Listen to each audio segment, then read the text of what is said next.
Jensen Beach, ladies and gentlemen. Do you want the sunglasses? Can I see him first? No, he's not his style either. All right. Hi, good morning. There's a lot of you.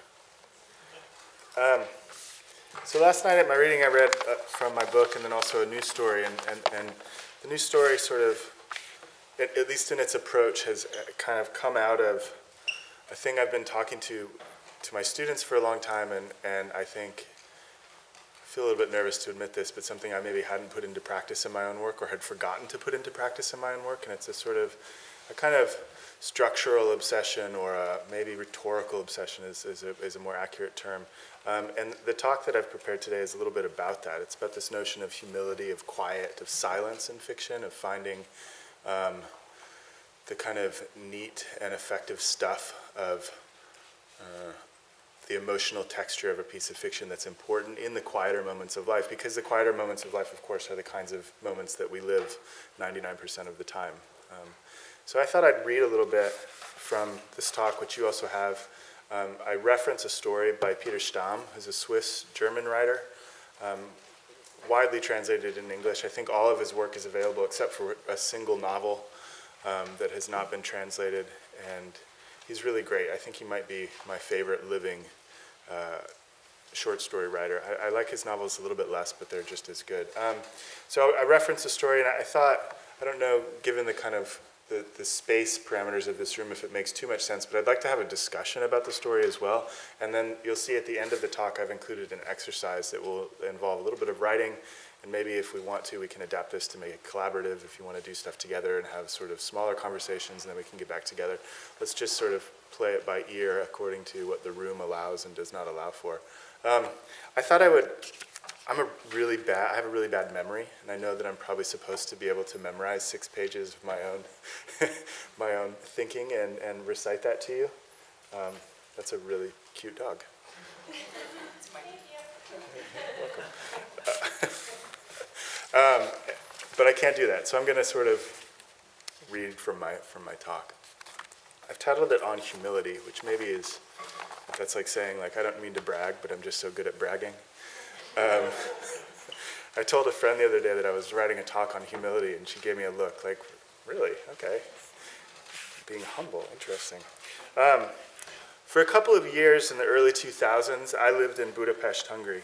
I taught English to hotel staff and tired office workers, and also to the president of the country's largest trade union, who miraculously, in the 2 years he was my student, managed not to learn a single word of English. I was not a very good English teacher, I have to admit. I was 20, what can you do? I'd moved to to Hungary because I didn't know what else I wanted to do with myself. I was a little bored and restless, and so I saved up $800 working at a coffee shop and bought a plane ticket and left. Variously, I told myself and my family it was about the Bush presidency or about forcing myself to grow up, to get out from under the kind of security and comfort I now would like so desperately to hold on to for myself and for my kids. Mostly, I think I was just curious about the world. I wanted to experience. I wanted to collect experiences, and I wanted those experiences to give me something to write about. I wouldn't have admitted it then, but a writer was the thing I most wanted to be. Of course, I had no real idea what that meant, other than it being pretty sure it somehow involved road trips and epiphanies, that sort of thing. It doesn't. That's a spoiler alert. That's what the craft talk is about. It's not about road trips. When I got to Hungary, I discovered that rather than these excitements, there were bills to pay and a job to go to and groceries to buy. Besides watching 9/11 unfold live on TV one afternoon in my apartment, nothing much all that dramatic happened in my life in those years. This was a formative time, but it would have also been so if I'd spent it at home in California. The variables might have been different, but life is lived in the quiet routines of the everyday. I wrote my first stories in Budapest. In these stories, often not much happened at all until inexplicably something really big happened about which all of my characters felt things. When I was writing, I didn't know how to elicit feeling without big event. These days, I'm less scared in my work of the quiet, directionless quality of life. and my ability as a writer to mine this for art. In fact, I think it's here that we should be looking for material. Lately, I've been thinking a lot about proportion. The way our emotional response to an event so often has little to do with the event itself. By this I mean that in narrative, in plot, it's easy to generate emotion with the big stuff. A bank robbery is, I would assume, a scary thing to experience. That fear, that tension is built in, it's pre-packaged. But in real life, our responses to such events are often out of proportion to whatever perceived register of drama might exist. A real person in a bank robbery would not only feel fear, but a whole range of emotions. She might notice the way the carpet in the bank feels against her face as she is lying down to avoid getting shot. Or maybe the sound of the bank robber's voice reminds her of a former lover, long dead, and she feels something like sympathy for the man. Those are purposely ridiculous examples. I hope you understand that. I'm trying to point out that real human emotional response is always more complex than a simple one-to-one correlation. And often my students, I find, not so much at the graduate level, but the undergraduate level in particular, this is not in the text, I'm just talking, forget this, and they think they need these big moments in order to elicit that one big emotion, and it almost always rings false. We are taught, and I think for the most part believe, that there are certain events or facts about which we are allowed to feel great pain or great joy or great sorrow. And then there are things we're not supposed to feel so seriously about. Television is really good at playing to this hierarchy of emotional elicitation. Cancer, car crashes, heart attacks, infidelities, all great. So full of drama, so richly plotted. But most often, thank God, real life doesn't work that way. We don't go around daily or even weekly having heart attacks while driving to Reno with our lovers and get in car accidents. And what a gift that is, that we don't. Our job as fiction writers is to render for our readers as real a life as possible. I understand that's a little bit reductive, but I think the point is an important one to make. Life is usually much quieter, more routine, and more boring than plot suggests. But that doesn't mean there isn't the potential for human emotion or for beauty. I think the opposite is true. Not only is this something of a comfort, at least for me, it also, I believe, offers us great gifts as writers. We don't have to find ever-increasingly inventive ways to enact great tragedy on our characters. We don't need to know whole biographies and backgrounds and maiden names and college majors and phobias. Don't do that. It's really bad. These people don't exist, after all. All we have to do is observe closely, to follow, to draw systemic connections as artfully as possible in such a way that the notion of the connection itself is hidden from view. That is what makes a story feel real, what tricks us into thinking we are imagining real people. Just be patient, be humble, allow big things to happen in small and quiet spaces. When I wrote that line, be humble, it was actually like, this is almost too good to be true, but my son was listening to that Kendrick Lamar album, and he came into the kitchen and he was listening to that song on his iPod, and I asked him if he liked it, and he gave me this look, and he said, "Papa, he's been in the game a long time." As if that were the only reason one should like that song. It's a good album, by the way. I really like that album. When I was younger, the only thing I thought I knew about writing was that I needed experiences to make art about, big events around and out of which I might construct exciting plots. Even though I was reading a lot then, none of those novels or stories could dissuade me of this notion. Fistfights, dead bodies, the time a homeless guy stole the bus I was riding at Market Street, that really happened. It was terrific. This was the stuff of great fiction. I was utterly convinced of this, chased after these sorts of experiences as much as possible. Without exception, this was always the wrong choice. I would end up with stories that relied entirely on their funny conceit or big anchoring event. They had no heart, they had no center, they were commercial jingles rather than symphonies. We're inclined to look for, I'd argue, the romantic archetype as artists and in the artists. We reach for the big gesture when life is so often full of quiet.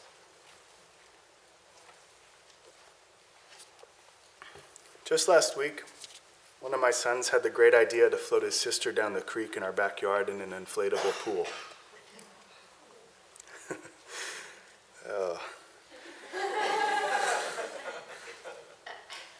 It was scorching hot that day, and the kids had the pool out. The hose was running full blast. They'd been wading in the creek on and off all afternoon. The water in this creek, they dragged the pool across the yard, tossed it in the water, and my daughter climbed in. The water in this creek isn't particularly deep, and against what is probably my better judgment, I let my kids play in it unsupervised. But because it's not deep, and because the flotation device they were using was not a boat, but a pool, and for this reason, not designed to float downstream in shallow creeks, the middle of the thing sunk under my daughter's weight, dragged on the ground, and tore open on a tree branch. And now the pool is a useless piece of plastic, yet taking up space in the trunk of my car. It's still there. I still haven't made it to the dump. Until I eventually find the time to drive into town and go to the recycling center. I got pretty mad about this. What were you thinking? I might have yelled. We don't put pools in the creek. I might have yelled. You say the weirdest things when you have kids. Some of you probably have kids, but it always like steps me out of the moment a little bit. I'm like, did I just say you don't put pools in creeks? Like, what does that mean? I was pretty mad that afternoon. And for what? Because a $5 blow-up pool from the dollar store was ripped? Because I will be inconvenienced by driving to the dump 10 minutes down the road? Those things are irritating, but in no reasonable way does either deserve anger.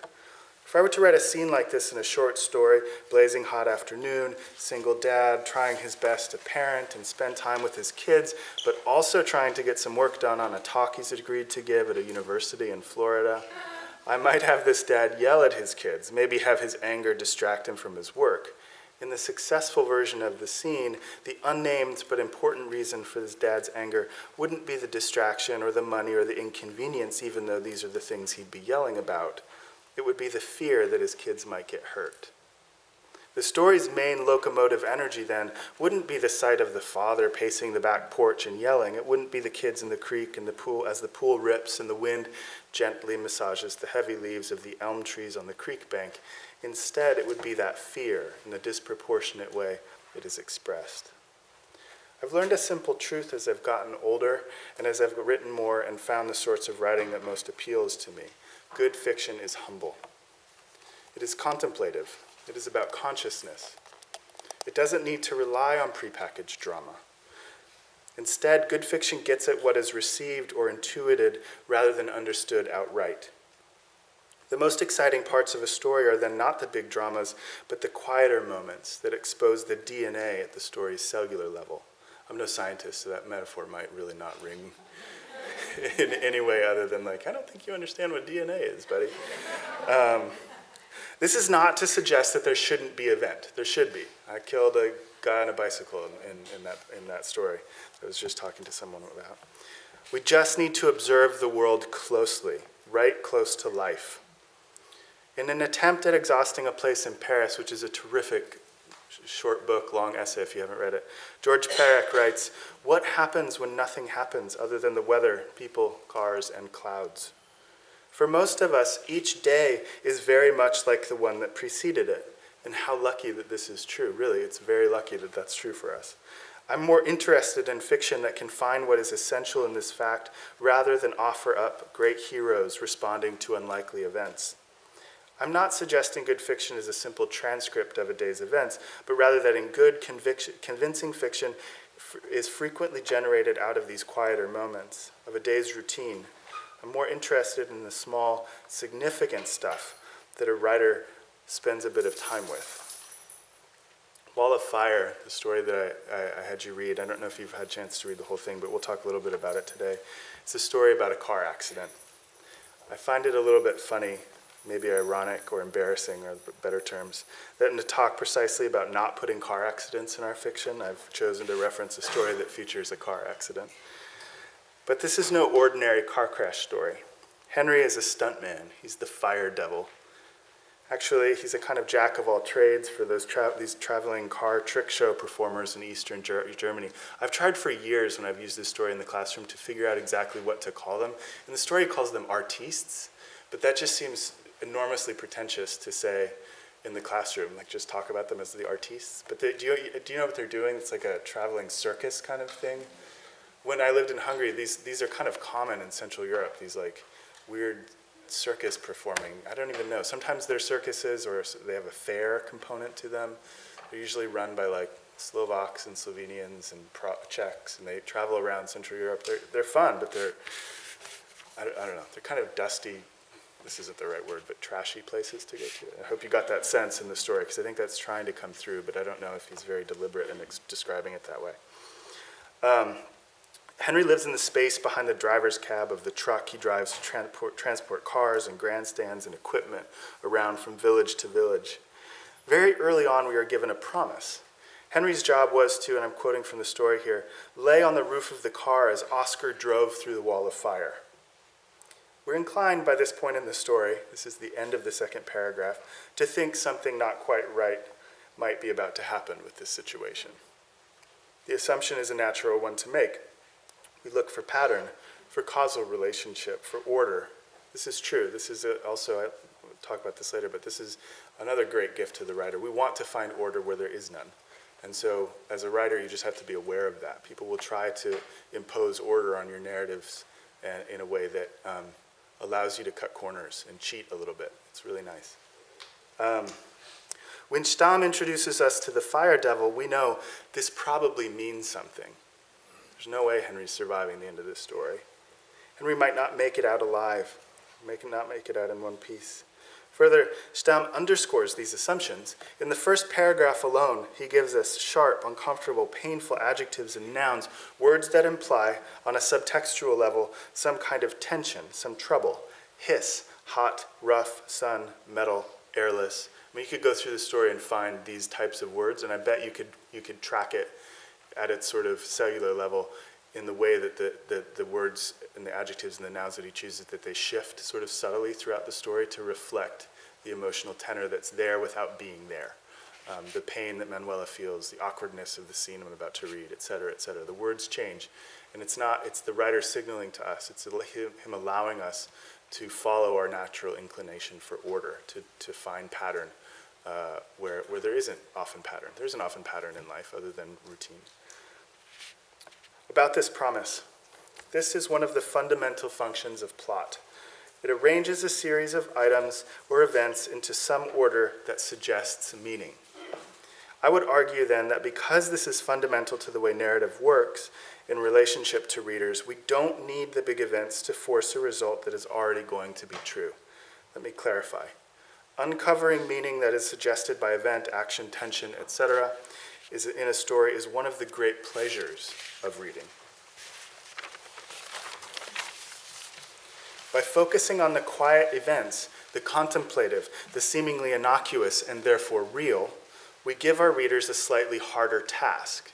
You know this concept of N+1 in language acquisition? If you listen to a radio when you're in a foreign country and you want to learn that language, listen to language that's slightly above what you're able to understand. That's how you learn. And I think the same concept is true here.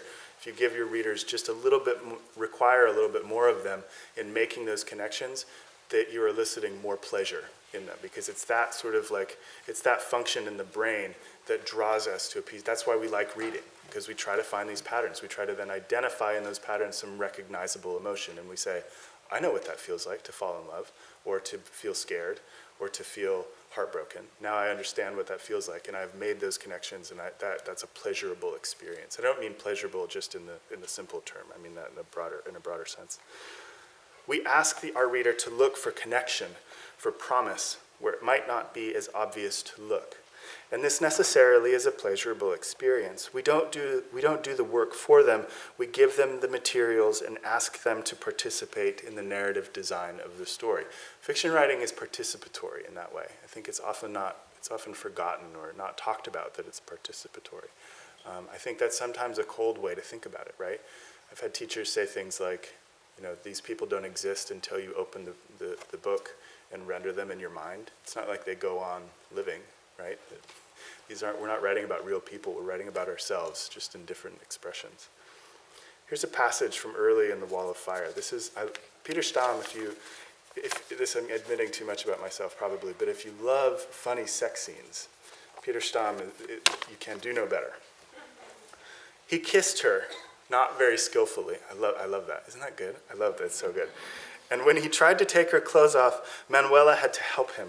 Her jeans were so tight that she had to lie down while he tugged at the cuffs. Her bra didn't have a fastening. She just pulled it off over her head like a t-shirt. Never seen one of those before, said Henry. Oh, Henry. Poor Henry. And earlier, and there's the poster from the erotica show, you know, and the cat. It's just the saddest scene ever. I love it. It's so great. It just makes me cringe and like, The rest Manuela did by herself. Of course she did. Then Henry got undressed quickly and with his back to her. He sat down on the bed without turning around and quickly slid under the thin blanket. I mean, it's so simple. There's really nothing happening there, but it's such an evocative passage. We know so much, not just about Henry, but about Manuela and about the sort of, like, the shape of their, whatever, economic exchange of emotions is about to transpire between the two of them. Yeah? He uses the word quickly there twice. Do you think that kind of alludes to the length of the actual act? It could, yeah, for sure. I don't think Henry is very good at this, so that may in fact be true. Yeah, I guess there's probably something to say here about translation too. I don't know how those adverbs are rendered in the German, but it could. Michael Hoffman. I've seen him and Peter Stamm give a talk together where they talk about translating Peter's work. At the Vermont Studio Center. I don't know if any of you have ever been to that place, but it's magical. It's in the town where I teach mostly, and it's the biggest artist residency in the country. It's a group about this size at any given time are in residence at this place, painting and doing photography and art, and music and writing and poetry and all sorts of things. It's really lovely. It's great. The awkwardness of this scene. Anyway, Peter Stamm was there talking. He came to visit, and they were talking about translation. And Michael Hoffman, who teaches in Florida, I think, right, the University of Florida. He's a really phenomenal poet. I like his work a lot. But his translations are great, and he's very interested in just word for word, kind of sometimes aiming for the essence of language, but also just using the words that the writer has used. So I would imagine that his translation is very close, if not exactly. You could overlay it onto what's here. But there probably is something to say about that in terms of that adverb being used twice. Stamm is great at that, like these weird little repetitions that in workshop might get shaved off, right? That's one of those weird little bumps. Like, don't use quickly twice. That's stupid. But it's not. It's perfect. It's like it's the greatest move. All right. The awkwardness here is obvious. It's a recognizable situation. We've all been there, struggling to remove clothes in a way that is at all dignified. I don't think there is a way that's dignified, in fact. Embarrassed about our bodies, nervous, excited. In this way, the scene is real, and in the broader context of the story, significant in its quietness. Here, Stamm is settling in, humbly being unafraid to look at these moments that don't, I have to admit, suggest great narrative potential. At least not until we look more closely, allow the humility of the approach to impress upon us. The lovers are shy, the room is unappealing and sad. Henry has never even seen a sports bra. And yet, it's a moving passage. One that carries more weight than it might otherwise, because the story does not need big, overwhelming, and unwieldy events. It's fine with a pair of jeans stuck around an ankle. We should be too.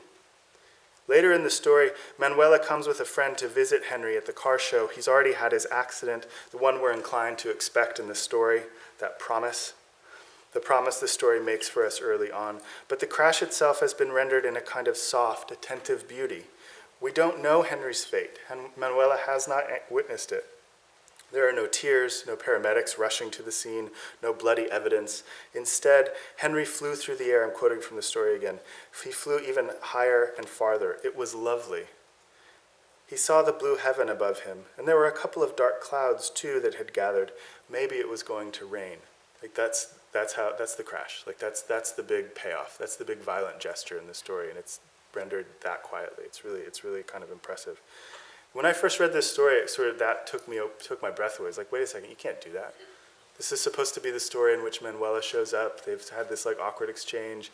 They're about to fall in love, and then Henry dies, which is really what happens, and that's the plotting of the story, right? That's its plot. Manuela doesn't get Henry. Henry doesn't get Manuela. Henry's dead. He crashes. But we don't even really see it. It's just, it pushes past that, and it was sort of formative for me in a nice way. Manuela never even learns about the accident. She shows up with her friend, notices that the performers look disappointed about something, sad even. I love how quiet that is. It's like it's just a whisper, but packed inside of it is so much of the story's emotional weight. It's a startling passage. A couple of days ago, my friend Allison and I were talking about this American kid in North Korea. He just died yesterday, actually, which is it's really sad. It's just heartbreaking. Otto Warmbier. He did have an amazing name, though. We can remember him for that. I'm being really inappropriate right now. He was a student at the University of Virginia. You probably remember he was on a trip to North Korea almost 2 years ago. He was arrested for allegedly stealing a propaganda poster. After a sham trial, he was sentenced to 15 years in a labor camp. Last week, he was sent back to the United States in a coma. He's now passed away. I'm a little obsessed with this story, Allison told me in an email. It's so dramatic, but it's plotless.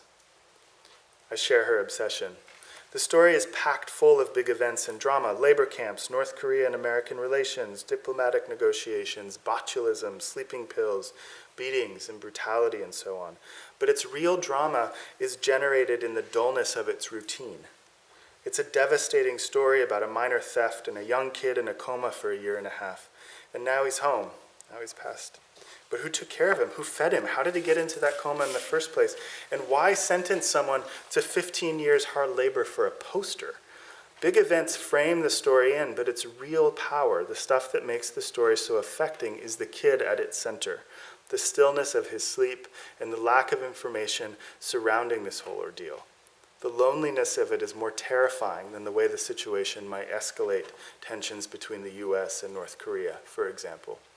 The scale of the events surrounding the case seem to imply plotting and order, but in the stillness of the only thing that really matters, Otto, I think we can find an instructive lesson about where we should be putting the weight in our own work.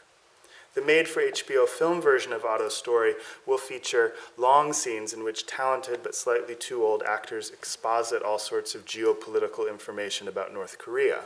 The version of this story that is a painting hanging in a museum in 100 years will be a gorgeous scene that captures the afternoon light from the window beside Otto's bed in his hospital room in Cincinnati. There's this story I've been telling in the classroom for years about an execution. On Christmas Day, 1989, the Romanian dictator Nicolae Ceausescu and his wife Elena were sentenced to death. A television news crew filmed the trial. Immediately following the trial, the couple's hands were bound behind their backs and they were taken outside of the military court building where they were to be executed by firing squad. The television news crew packed up their cameras and microphones and followed the escort of soldiers outside. The Ceausescus were told to face a wall and were then blindfolded. While the television crew was still setting up their equipment, the firing squad began to shoot. Before the cameras were even switched on, the Ceausescus were dead. Images of their bodies were later broadcast on Romanian television and across the world. My friend Dora first told me about the Ceausescus. I used to teach with her in Budapest. There's a lesson on structure. I'm coming back to it. I didn't forget about Hungary. She's Romanian, and for this reason had strong feelings about Ceausescu and his death. The way she told the story, though, the actual execution was captured on film. She described the blindfolds, the military coats the Ceausescus were wearing, the sound of the rifles reports, the way the bodies crumpled to the broken concrete. There was, she recalled, a single yellow dandelion growing from a crack in the ground beside Elena's head. If fiction has a moral imperative, and I think that it does, one argument might be made here that this is it, that truth, with a capital T, is more important than fact. This is what some stories do really well. They instruct, they correct, they heal. Dora's story moved beyond the simple facts and into something deeper, that argument might go. In Dora's version of the Ceausescu execution, we are in a cramped living room of her parents' small apartment in Bucharest. She is 11, the TV is on, it's Christmas, there's a ham baking in the oven, the Ceausescus are killed. Her father stands up from the couch and begins to applaud and cry, and as he stands, the ashtray he'd held on his lap topples to the floor and the room is filled with smoke and ash. It's not bad. I can still remember her telling me this. We were on the tram. We used to teach together at the Gellert Hotel. If any of you have ever been to Budapest, the Gellert is it's this gorgeous hotel on the Buda side of the city. And we would take the tram from the office where we taught to this hotel, and it was useless to try to do this, but teach the waiters new ways to describe meals and, the specials of the week. Here's how you talk about this salad in a way that will be appealing to those rich German guys that speak English. Anyway, I can still remember we were on the tram and she told me this story, and it's beautiful, right? It's a pretty story. Her dad's so excited, this guy's dead, and the ashtray just sort of fills the room with this ash and dust, and it was nice. Henry James called the novel a living thing, all one and continuous, like any other organism. Meaning, as I understand it, that all its parts are connected. I think this is true of the story as well. That there is some mysterious yet natural web, a circulatory system, to use a biological metaphor again, that holds it all together. And here it's simple enough to see how Dora's story meets the same criteria. The father's joy, the violence of the execution, the smoke and guns, and the meal that will surely be left in the oven to burn. There is, as James would have it, in each of the parts, something of each of the other parts. As a reader, much of me likes Dora's version of this story. Again, I can still remember it. I like it better than the true version. It's restorative. It makes me pause for a moment and think about how horrific a life has to be to cause a person to celebrate a death. But these days, I'm more interested in the failure of those cameramen to capture the execution. It's interesting, psychologically, anthropologically, historically, to dig into the notion of Dora's version of the story, the way the collective memory of a country, I presume this is true, has chosen to believe a version of the events that is retributive and violent, somehow cleanses the past. But in a story, I think the failure of those cameramen is so much more humble. It exists in its own quiet. They couldn't get set up in time to film this huge event. How entirely human a failure. But there is also, I think, a larger suggestion here. There's a modesty to the whole proceedings. Perhaps this failure was not a failure at all, but a grace. What if it were the impulse to witness but not record? It's humbling. It's a humbling thought, manifest in the quieter and less significant seeming moments of these proceedings. It's not the loud, flashy stuff of bullets ripping into skin, of blood, of blindfolds and obvious fear. It instead offers us an opportunity to exist momentarily within the consciousness of another person. Those cameramen, in their failure to act, we also can start thinking about the deliberateness of the action too, the way in which it may not have been that they didn't do that they failed to do this. They may have done it on purpose. Who wants to film an execution? It's kind of gross, right? Even if it's a person who deserves it, so to speak. This is what it means to write humble fiction, to approach the conjuring of lived human experience and be unafraid to settle into failure, into fear, and embarrassment. Quite a lot can happen in small spaces if you know how to listen, how to observe, and how to write out of that quiet in order to locate the profound. I'll stop there with the comments, but I would like to I'm happy to answer questions as well as I can. We can talk more about this. I think I'd like it to be a little bit participatory rather than me just sort of holding forth from up here, although the setup of the room seems to suggest that I know everything and you are here to receive knowledge from me because I'm standing higher than you. But maybe we can, if you have direct questions about the talk itself, I'm happy to talk about those. We can just have a big discussion. We can talk about the stories more specifically, and then we can get some, what time do we have to stop? We have a long time, right? Yeah, like 10:15, 10:20 at the latest. Okay, cool. So we've got a bit of time, yeah. The part where he's flying through the air, Mm-hmm. I love that there's a page break. Like right there, and you're like, oh, like what happened? Like in that suspense, and then it's like next scene, page. I know, that's something I think about too, that white space, the silence of a thing. Maybe that's a thing that poets think more about, but that works in fiction too, that sort of like, that delay, that kind of like, he teases us a bit, right? We're supposed to, I think we're inclined to think that following this, okay, here's this ironically beautiful passage in which this guy's flying through the air, but really this violent thing's going to happen, right?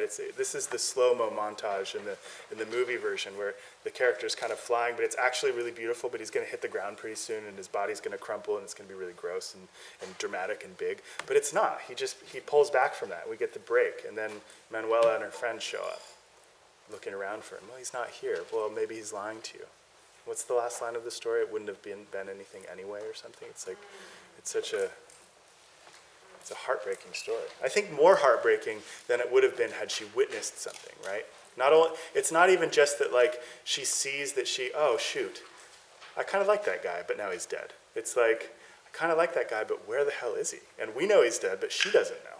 It's kind of nice. Yeah. I was wondering, you have a story that does use some big events. Can you focus on like kind of intertwining the humble and then still have the big events to focus? Or is that going to kind of bloat the story? No, I definitely think you can. I don't want to suggest that like I think events shouldn't happen. Like Swallowed by the Cold is my second book, and it's full of big stuff. I think it reads very quietly, partly for tonal reasons, and partly that was very deliberate on my part, but also lots of big stuff happens. People crash bikes, and they have head injuries, and there's blood all over the place, and there's bombings, and boats are on fire, and like big stuff happens in that book. And I don't mean to only arrange my response to your question here around my own work, but I definitely think you can get away with populating your stories with these big events. I think that it's interesting in that case to explore the unexpected reactions to these events in ways that then seem more human. Does that make sense? Like rather than have, Manuela witness Henry crashing the car crash still happens in the story. Like it's still a big event, right? It's still a big dramatic event. But rather than have her witness it and like, he could go any number of sort of directions on the register. He could have her sort of like on her knees, like tearing her hair out. Oh my God, Henry, I loved you, or whatever. Or she could just, shed a single tear while sitting in the stand. Like there's a register of ways she could respond to it, but instead, Stam has chosen to remove that possibility and instead give us that white space, that silence, and say, okay, this thing happens, Manuela doesn't even know about it.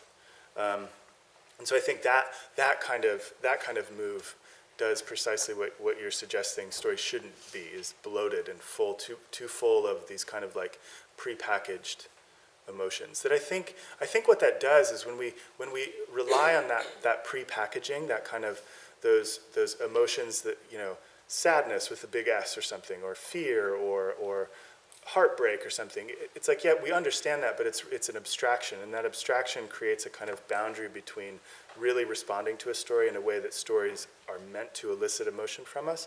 And I think that we can't quite understand what that means if we don't get to see a person responding in the way that people respond to big things, and that is bumbling and full of failure and I mean, like breaking down sobbing because you're heartbroken over a breakup is never a really nice looking thing, but on TV it's always really beautiful, But in real life it's like, oh my God, there's snot coming out of my nose right now, and like, right, my eyes are all dry, like you look at yourself in the mirror and you're like, what the fuck is wrong with me? Like it's gross, right? That's what we should be writing toward, I think. I don't know, my answer ranged a bit, but yeah.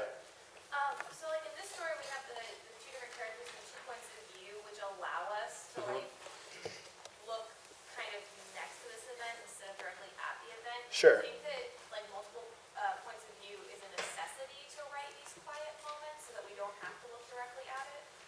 That's a good question. I'm hesitant to be too prescriptive about it. It's hard to say, yes, you always would have to write a story with multiple points of view in order to get at this, but I do think that one of the results of kind of focusing on these quieter moments, on this humility in the construction of fiction, is that often stories have a tendency then to be a little bit thinky. Do you guys know the writer Mavis Gallant? You should all immediately go to the bookstore and buy all of her books. She's maybe the greatest short story writer who's ever lived in writing in English. She published in the New Yorker like 160 stories or something mainly in the 70s and 80s. She just died a couple years ago. She was from Montreal. And her stories, I'm borrowing this line, but I'll attribute it to myself. You can imagine that I'm brilliant enough to have come up with this on my own. Her stories seek to dramatize human consciousness. And so I think when you write about consciousness, or you write, and that's your kind of project, and not everybody is interested in this. That's sort of the direction I'd like to go in my work. But when you do that, I think, to get back to more directly to your question about point of view, yes, I think that if you're trying to do that, your stories tend to turn inward a bit. They become very thinky, and so then you have to deal with point of view in a way that you might not have to in a more traditional story, in which the kind of like the weight of it is situated somewhere between the consciousness of the character and the narrator or whatever. But when we're really dug into a character and observing these things in ways that seem real, one way around that problem is to jump into the head of many characters at once, and that jumping then can have sort of structural manifestations. It might jump from after page breaks or section breaks or something, or it can be, as is the case in many of Gallant's stories, a kind of fluidity to it, and she just breaks all the rules all the time, which is really great. Yeah.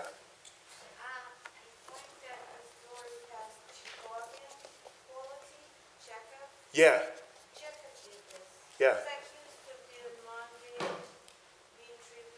Yeah. But his stories, these pages, there is a story about a husband going into the sea and wife who really hates him. And then he doesn't come back, and she's waiting for him, and then she discovers she loved him. Yeah. And she's heartbroken, but it's very quiet. Yeah. If you read Chekhov, you get that. You get this pause, this space between events. For sure. Yeah. Chekhov is definitely a writer who, most of his stories, you could probably even say, do exist in those quiet spaces. You know that story Gusev? I'm probably not pronouncing it right, but the soldier who dies. He's coming back from war, and he's got, I can't remember what disease he's got, but they're on the ship coming across the Black Sea, I guess, or something from the Crimea. Maybe they're going back to Russia, and like he dies of this illness. And the story it works so hard. Actually, it doesn't even probably work that hard, but Chekhov is so deliberate in his resistance of this big thing. Like, it's one sentence, I think, and the soldier dies, and then they toss his body overboard, and then it's like 3 sentences of the body sort of like drifting down in the water, and it's just this like completely gut-wrenching scene, but it's so quiet and it's so understated. It's really nice. There's another Russian writer who I think was even greater, but he's not so much known here. His name is Kuprin. Kuprin is an amazing writer. I'll check him out. He's a little more romantic, a Okay. little less mundane, but his stories are amazingly effective. Yeah, that's awesome. I love it. Yeah.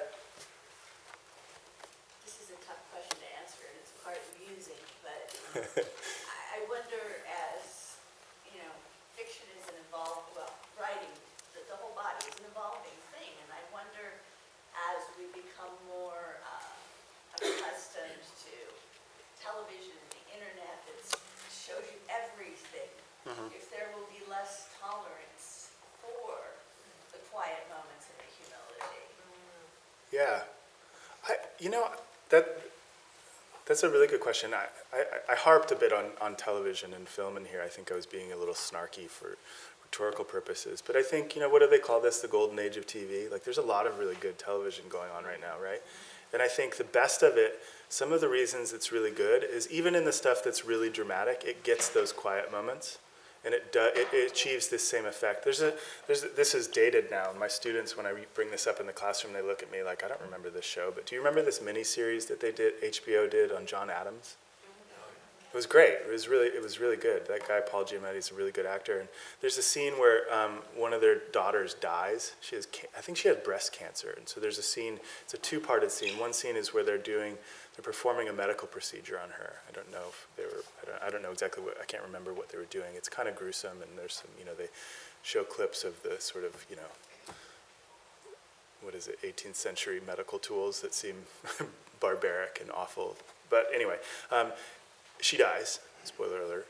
We know this, right? This is not, it's no surprise. We know historically that John Adams' daughter did die of cancer. One of his daughters died that way. But the next scene is so richly affecting to me. It's not the mother screaming her brains out. There's no tearful embrace. There's no, John Adams promising to, run for president because to avenge his daughter's death or something. There's nothing stupid and big like that. Instead, it's just the mother unpacking a dresser and putting things away in a hope chest. one by one. Clothing, here's a nightgown, here's a stuffed animal. I don't remember all the things that she does, but it's this really quiet and subtle scene that completely captures the heartbreak of what that must feel like for this character, this person who actually did exist, but if we imagine she's a fictional manifestation, doesn't exist, what it must feel like for this woman to have lost a child. We see it all there. We just intuit that, like we absorb it all at once. It's received. Yeah. So I think television can do that. I do think people are losing a little bit of patience for that, and maybe here's the call to arms answer, right? Maybe that's our job, is to make sure that doesn't go away. Maybe we need to do our best to not do that and not write these big stories that rely on those kinds of like overly dramatized tropes and prepackaged emotion that ultimately, I mean, what we're doing really is making cultural artifacts, right? We're providing things, we're writing stories and novels and poems and essays that we put out into the world, and then they exist. And we can imagine, and this is maybe the opposite of humble, but we can imagine that when we're writing those things, they're going to continue to exist, and someone will discover them, and they will be artifacts of a different cultural time for those people, right? And if you're publishing things on the internet, those stories are going to be there. People will find them, and that might have a larger implication. Yeah. Oh, that's okay. Have you ever been approached the Academy of Stories option? And if not, is there a director, is there an ideal, director you want to work with? I have, but just by a very small film production company, and nothing happened. This is really common. If you ask a lot of fiction writers, it has happened, and it's always very flattering, but it almost never happens that those movies get made. It was a story from my first book. Actually, I don't think Jason's here, but Jason published it. And it's about a dead dog. Yeah, sorry, those of you who love dogs. Is there a director That I would want to work with? I don't watch a ton of films. I really there's a couple Danish directors that I really like. I really love Scandinavian film. I took a class when I lived in Sweden on Scandinavian film, and I'm sort of obsessed with certain Scandinavian directors. There's a Swedish guy, Roy Andersson, who makes the weirdest but some of the best films I've ever seen. There's a movie called You the Living. Have any of you ever seen this movie? It's so good. You can watch the whole thing with subtitles on YouTube. It's phenomenal. It's really kind of like, it's episodic. There's no cohesive plot to it, but it arranges itself around these sort of like emotional similarities between situations in the story. It's just great. It's laugh out loud funny, but only if you allow it to be funny. Only if you say, I'm going to think this is funny, and appreciate it for its humor, because it's really a funny film. It's a deeply affecting film. It's really great. I didn't read it, but I have had people read it and talk to me about it. Yeah. Quite agree with you to ideally write with humility and quietly and so forth. Mm-hmm. But how do you do it? What suggestions you have to actually get in that mode, if you will? Yeah. Other than getting lucky. Well, so I think it's being patient with yourself and not being afraid to just sit and observe. I think that often the creative writing classroom does this, and also the literature classroom, and I say this as a person who's guilty of this himself, because those are the classrooms I spend most of my professional life in. We do a disservice to writers by teaching them to analyze text in a way that makes it very difficult to then generate that same effect. Let me see if I can give you a better example. We often will take a text into a classroom and analyze it for its effect, right? We'll say, okay, this is it. We look for some kind of theoretical framework through which we investigate the text. Let's say we're reading a Camus story, The Guest. Do you know this story? We're reading The Guest, right? You can't not read that story through a post-colonial framework, right? That's an appropriate way to do that. And it's a powerful story. It's an important story. And from a theoretical perspective, that's how we want to look at it. But as writers, we want to kind of flip that a little bit and start from the bottom up instead and see how he's done these things. We can also analyze the importance of it from a historical or a literary historical or a post-colonial perspective. And that's equally as important, but as writers, I think we need to train ourselves to look for technique. And so what does that mean for writing humble fiction? I think you can't apply from the top down. You have to just let the thing come up from the bottom. You have to be unafraid. A thing that was hard for me was to get over this sense in myself that I was being boring. And I've written pages and pages and pages of fiction that is boring. You're not going to always get it right if you're trying to write into these quiet spaces. But when you do get it right, when everything kind of locks into place and the puzzle starts to become present, then I think it takes on an energy or a power or something that is somehow greater than the sum of its parts. So the story I read last night, so there's an exercise, I don't know if we'll have time to get to it depending on where we are in our time, but there's an exercise that I've included in the lecture, and the story that I read last night was exactly me responding to this exercise. I did this. I was at this residency in South Florida at the Betsy Hotel. We were just talking about it. And I went down there, and on the flight down, I was sort of beating myself up like, all right, you gotta do it. This is your time. Otherwise, you got your kids, and you're not gonna write if you don't go. You gotta work on this novel, work on this novel. And I got there, and I was like, okay, and go. And go, and nothing was happening. And then I had to remind myself and be patient with myself and just say, all you have to do is observe. And so I went outside and I took a walk, and I was making mental notes about the things that I was seeing and all of the stuff, many of the details, the rain, the erotica art museum that really exists. That was just me walking around South Beach, afraid that I was getting sunburned, and trying really hard not to go into the bar and just have a drink instead of go back to my room and write. And when I got back to my room, I just took all of this stuff and I just started writing. Just said, okay, and I wrote a sentence, Uncle Gerald died or whatever, and then it went from there. And then you just have to just allow yourself to do that. And I'm not at all suggesting that story is great art. It just was an example of me sitting with it for a bit and being observant.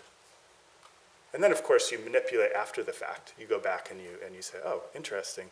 I don't know if you know, you probably wouldn't notice this just hearing it, but there's a lot of repeated imagery of like vision and obfuscation and blindness. And in the story, there's this idea of home, of lack of communication. These sorts of things, as they you'll see in the exercise that's a thing I ask students to do, and that was a thing I asked of myself. Like, okay, what connections can I make? What commonalities exist between this sentence and that sentence? Oh, weird. I didn't even realize that there was something about sight in here, but it repeats itself 3 or 4 times in the story. There must be something that I'm writing toward there. And then once you identify those things, then of course you do the hard work and revision of pulling them out and making them clear but not too obvious, that systemic connection that hides the nature of the connection itself. Because again, that's what we want to look for in the story. When you're reading a story like that and you say, oh, cool, sight imagery, sight imagery, sight imagery, and then you think about it for yourself, and the connections you make are not the connections that I would have made, but they're the ones that you make, and then that becomes the kind of that pleasurable act of engaging a text. Yeah.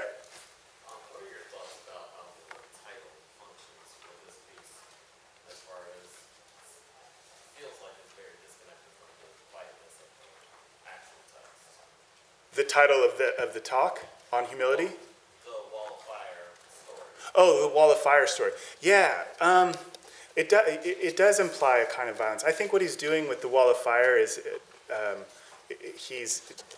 it's more of that same stuff where he's adding to the kind of like the DNA of the story, in which there is some violence, there is some action here, but it's sort of, the story resists it in a way. I mean, irony is not the right word, but it's something like a kind of irony in the title. Because I think even the one time he does go through unsuccessfully the Wall of Fire, it's such a quiet, sort of counterintuitively so move, right? He flies through the air. It's like kind of quiet and beautiful and soft. But really, I mean, it must be a really loud experience. There's cars driving on 2 wheels. There's this wall of fire. There's plywood. There's these like creaky grandstands. There's probably applause and cheering and all sorts of stuff. It's probably a very loud setting.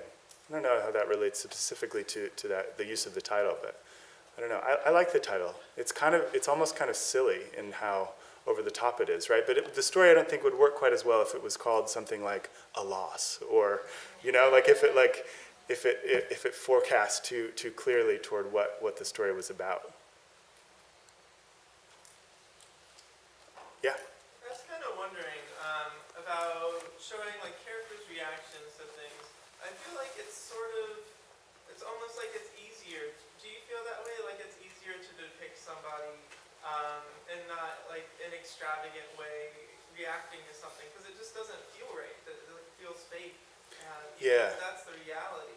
Is it easier to leave those blank spaces? I think it can be. I think one thing, I'm not sure. So clarify your question a little bit. What do you mean? Is it easier to leave the blank spaces?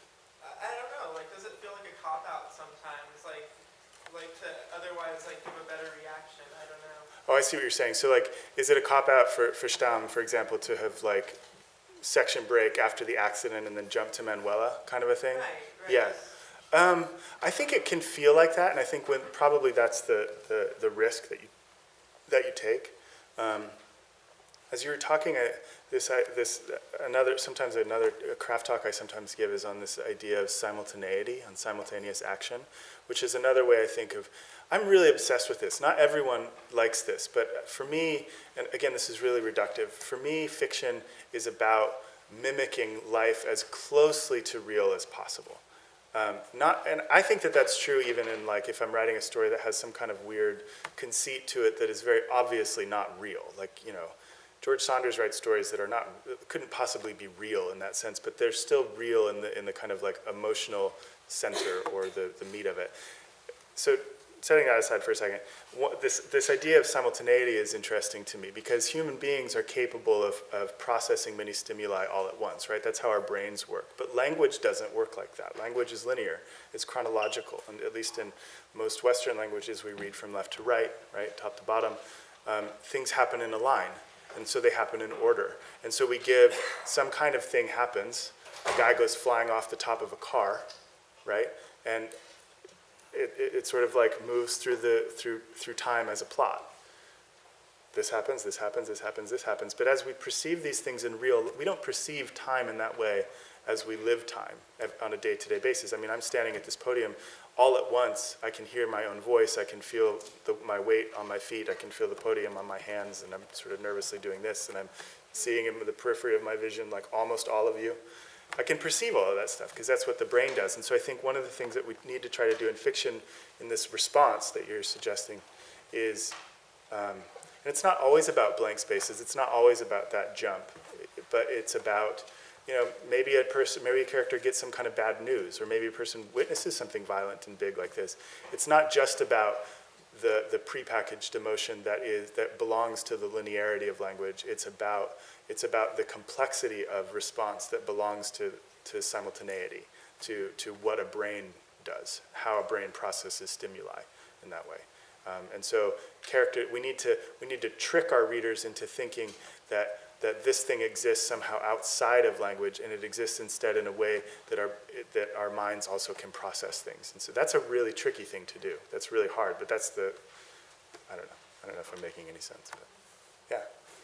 In Wall of Fire, what are your thoughts about the use of foreshadow of his death? Do you think it takes away from the quietness of the story? Do you think it's necessary? Do you mean that like early on we have a sense pretty early on that like something's happening to Henry? Right, something's broken with the car. Yeah. I think fiction, so I use this word in the talk too, fiction offers us that promise, right? I like stories. I think a good story, I think this is even like a Platonic idea, right? That good stories are at once surprising and inevitable. So they have to have a promise. We rely on that, I think, in certain traditions. There are plenty of stories that probably do away with that, but I think that to some extent that needs to exist. And so even, probably you're seeing two things. You might be seeing a writer, Stamm, putting in little moments for himself, because he probably started the story not knowing what was going to happen, and then say, oh, interesting, broken car, okay, what can I do with that broken car? I can exist in a moment later in the story at its climax, or directly after its climax, in which I return to the brokenness of that car, and it means something to the overall kind of like construction of the thing. It also is a signal to us as readers, of course, that we see it as a foreshadowing. Okay, something's going to happen. I don't know what it is, but it's coming. To me, I'm almost always more interested in the how than the what. So I don't really mind knowing that Henry's going to die early on. Do you guys know this Nabokov novel, Laughter in the Dark? Yosef talks about this in his book on fiction writing, or what's it, Fiction Writers Workshop or whatever. The entirety of that novel's plot summarized in its first 2 paragraphs. Professor falls in love with one of his students, leaves his wife. The student will not love him back, and he's doomed to a life of like unrequited love, and then he dies. It's a real uplifting book. Speaking of the Russians, but it almost doesn't matter that those promises exist. It's just how we get there that's the thing that's exciting to us. Do you know Henrik Ibsen, the playwright? So there's a period in his life where he was sort of playing with this notion of what was called at the time in the 19th century the well-made play. And so he was interested in structural concerns. And I share those interests. There's just, my favorite of his plays is called Hedda Gabler. It opens with it takes place entirely in one room, and it opens with a woman playing with pistols. And like, you just know. I mean, this is speaking of Chekhov, right? You just know something's going to happen with those guns. It can't not happen. It's like the Chekhovian idea, right? If you have a gun in Act 1, it better go off in Act 3. But I also like stories that resist that a little bit. Okay, how is it going to go off? Is it going to blow up in her face? Is it going to? And she gives one of the guns to her former lover in the play, and encourages him to kill himself in a beautiful way. It's devastating, and it's amazing, and it's so great. And then she walks off stage at the very end of the play. We hear her play the piano, and then the gun fires, and we're meant to assume that she's killed herself. So the play fulfills its own promise. It exists within its own inevitability, but it also is capable of surprising us in the expression of that inevitability. And I think that's what good plot does. That's what good fiction is capable of. It's okay to foreshadow, to say, hey, this thing is going to happen. Dude's going to die. Like, we know that, in that Dennis Johnson story, Car Crash While Hitchhiking, we know there's going to be a car crash when he's out hitchhiking. We just know it. That's the title of the story. It's how we get there that's exciting to us. Yeah. Just kind of building off the concept of the promise of fiction and the inevitability of things. I find myself, and I know that people have the urge to want to subvert that trope. Sure. Hitchcock said that if you have 2 men sitting at a cafe table and they're sitting there talking about baseball, the camera slowly pans down to reveal a bomb underneath the table. The most important thing about that scene is the bomb can never go off. Right. And that's how you build that suspense and that tension. Yeah. So do you think, a place, or, let me rephrase, is there a way that one can use that without being sticky? Use what? That again, that not even just denying the promise of denying the Chekhov. Well, yeah. So I think that I'm not going to argue with Hitchcock, but I think that the denial of that promise is in itself a fulfillment of it. Does that make sense? It's like thinking about it like this. Like, you all have had teachers who tell you your characters have to want something, right? And they beat it into you in workshop. And your characters have to want something. This is true. But fear is also a kind of desire, right? The lack of desire is also a kind of desire. It's its negative space. So you're still doing that thing. By not having the bomb go off, you're still fulfilling the promise of the story.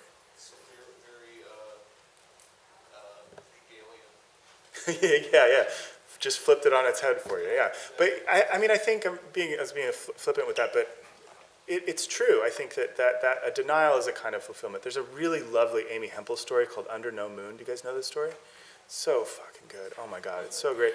The story, again, it sets up its own promise. In the first sentence, the mother is going to die when she sees this comet. She's had this premonition she's going to die. And so she and her husband, they book tickets to go on a cruise in the Caribbean precisely so that she can see this comet. And after she's seen the comet, she's going to die.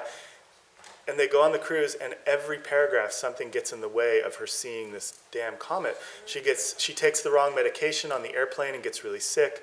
Then she gets sick on the boat, and then there's all this sort of tension and danger thrown in. And Hempel just tosses stuff in there. It's like, oh, and then there aren't enough taxi cabs on the island to get them to the other side of the island to witness the comet, and then it's cloudy and they can't see it, and all these problems happen. There's medication. She's stuck in the cabin in the boat. This happens. Someone gets stung by a bee and die. Like, it's really, everything's just getting in the way of her seeing this comet, and she doesn't see the comet. And they take a picture of it, and at the end of the story, the mother's looking at the pictures in order to see a picture of the only person on the boat who could possibly see the comet when it returns again in 75 years, this little kid that was also on the cruise. She never sees the comet, and she doesn't die. But the story completely denies its own promise, but by denying its own promise, it fulfills it perfectly. It's exactly the thing that the story has to do. If the story had been, Mom has premonition that she's going to die once she sees the comet, goes and gets on the cruise, the comet dramatically shoots across the sky, and Mom drops dead on the, I mean, actually that would be pretty cool. But like, that's that. I don't like your mother. We've had our conflicts. But I would argue that version of the story is less artful, right? That's less artful. It too easily fulfills. It doesn't at all deny its promise, and it should a little bit. Just tack on to that. Sure. Do you think it's more about the concept of, as long as you follow your own rules, you can kind of do whatever you want within the realm of that promise? Because you didn't see the comet, so she didn't die. Right. So, Yeah, I mean, it's more about logical consistency than anything else. Yeah, I think so, and I think maybe if I can quibble a bit with I don't disagree with you, but I would suggest what you're talking about is maybe an act of revision. What I'm talking about is an act of generation. And I don't think that the two are unrelated. I think you do have to follow the internal logic and the way a story is set up, but you also, I think, in its early stages of writing a story, or probably this is less true for a novel where you have to be deliberate in its plotting and its structuring, but a story to me should be organically created. You need to follow it, and you have to figure out what that logic is. And I always think that's a little precious when writers say that, right? Just let the story teach you what it's about. A story is not a thing that's capable of instructing. It's you are making the story. You just have to figure out what you think about the puzzle pieces that you've come up with, and where that stuff, what sort of contextual experiences you've had in the world, and the ways in which you've trained yourself to observe and be sort of receptive to those observations, and then toss that stuff in your fiction. Well, what does that mean? What causal relationships can I find between, that comet and that cruise ship and the cloudy sky, and how can I make those? How can I make that web that James talks about, that circulatory system? Yeah. Do you think that the quietness of the story is different than the emptiness of the story? Ooh, yeah. For example, Beckett, Waiting for Godot. Uh-huh. I don't think it's quiet. I think it's quite loud. Yeah. It's just kind of spacey. It is. Yeah, that's a good distinction. I think there is definitely a difference between quietness and emptiness. I'm thinking of, another play I teach in a course where I teach Hedda Gabler is Endgame. You know that Beckett play? That's another play, like Waiting for Godot. That is not a quiet play. That's a play that's like screaming in your face because it's really loud. And there's a lot of sound in the play. If you've seen it produced, there is a lot of sound. There's a lot of like the trash cans clanging as they're opening and people coming up and down, and the chair being pushed about the room, and the sound of the hands scraping along the wall as they walk its circumference. I guess you can't have a circumference of a square room, but I'm not very good at science. Somerset Maugham did it very well in his short stories. When you read his short stories, Yeah. he really did it well. So the stories are very dense, but they're still very quiet. There's a story where the daughter gets married, and mother says, "I will die if you get married." Uh-huh. And she goes out and goes to the wedding, and the mother dies. But it's very quiet. It is, yeah, and I think in a very quiet story you can get away with that kind of, those big moves, those big gestures. I love Mom's work, by the way. When I lived in Hungary, I lived there in 2000 and 2001 and left I guess I got there at the very beginning of 2001 and left the end of 2002. And there were no English language bookstores. There's one. The only place I could get books, and there was no Amazon then, the only place I could get books were at the antiquarium, they were called, the used bookshops. And for some reason, the used bookshops, the one I went to was close to the British Embassy, basically only had W. Somerset Maugham and Daphne du Maurier novels. So, and the occasional Graham Greene. So I read all of it. Anyway, that's so funny that you mentioned him, because he was sort of on my mind when I was thinking about Hungary when I was putting this together. Yeah. One of my favorite books in the past decade, Never Let Me Go by Kazushi Shiguro. Yeah. And I feel like that uses quiet, elegant prose, communicates some pretty large ideas and a very imaginative state of reality. Is that something that you ever identify with, or is there one of That there's like a tonal expression to this in its Yeah. mood or something in the way. Yeah, for sure. This is something that for me I think enacts itself both in larger kind of structural, like plotting, narrative, those kinds of traditional things, but also in the quieter moments of, to use that word quiet all the time to mean just everything, but those moments of like tonal expression, of syntactical expression. That's something that I'm for sure a sentence by sentence writer. It takes me, generally I write really slowly and I write out loud. I talk as I write. I probably, if I could figure out a way to transcribe things, I would do it like that. Probably, which is why I can't ever write in public, because I'm like the crazy guy in Starbucks who's talking to himself and then revising himself as he goes and swearing a lot. But yeah, for sure, tone is really important, and I think that's one way to achieve this kind of quietness. But you can also have prose that seems very crowded and very fast-paced and very elegant in other ways and still achieve a kind of stillness in the event and action. And those conflicts generate very often interesting tensions in a story. But definitely. How about one more? Yeah. So we have a lot of visiting authors and we have mentors giving us lots of different types of advice. Right? Yeah. So there's different aesthetics that are going to be coming through. For sure. Sometimes conflicting ideas. I'm thinking specifically for students here to on a seminar on writing sex. So one of the ideas was like the writer is not supposed to look away, not flinch, not blink. And Yeah. just almost force the reader in an uncomfortable moment to look at this thing. So thinking about Wildfire in particular, that sex scene where that's exactly what happens. The author looks away. Yeah. And takes us out of that moment. How do you draw the distinction between being quiet and being a tease almost? Yeah, and taking that moment away from them. That's a really good question. It's funny that this story does that move, that thing that's so cliche in a lot of contemporary American fiction where we tend to be a little bit prudish about sex, right? And when they were done, that move? It's like we get the setup to the sex, the like awkward exchange, like as they're getting in bed, and then that line, and then they were done. And when they were done, she turned to him and said, or whatever, right? Like that. A lot of times fiction does do that. I agree with Stefan. I think I think you got to dig into those awkward moments for sure. And generally speaking, Stam does that really, really well. There's another story, you can find this one online, it was in the New Yorker a couple years ago, called Sweet Dreams, that has some of the funniest and most awkward sex ever rendered on page. It's hilarious. It's so good. It's so great.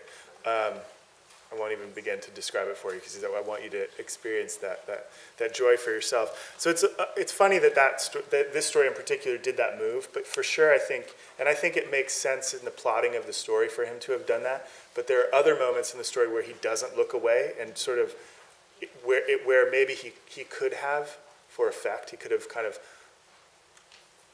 done something in shorthand and then moved to what would be otherwise more exciting, but he doesn't. He kind of settles in these weird spaces that are unexpected and surprising. But I would agree with that advice. I think that you have to not look away. You have to observe. Actually, I think that's probably pretty close. I'm not suggesting that you should ignore dramatic things. I think you should look really closely and observe those things, all the things in a piece of fiction, whether that's awkward or embarrassing or whatever. Yeah, that's the stuff. That's the meat. That's where you want to be. That's good. Let's give it up for Jensen.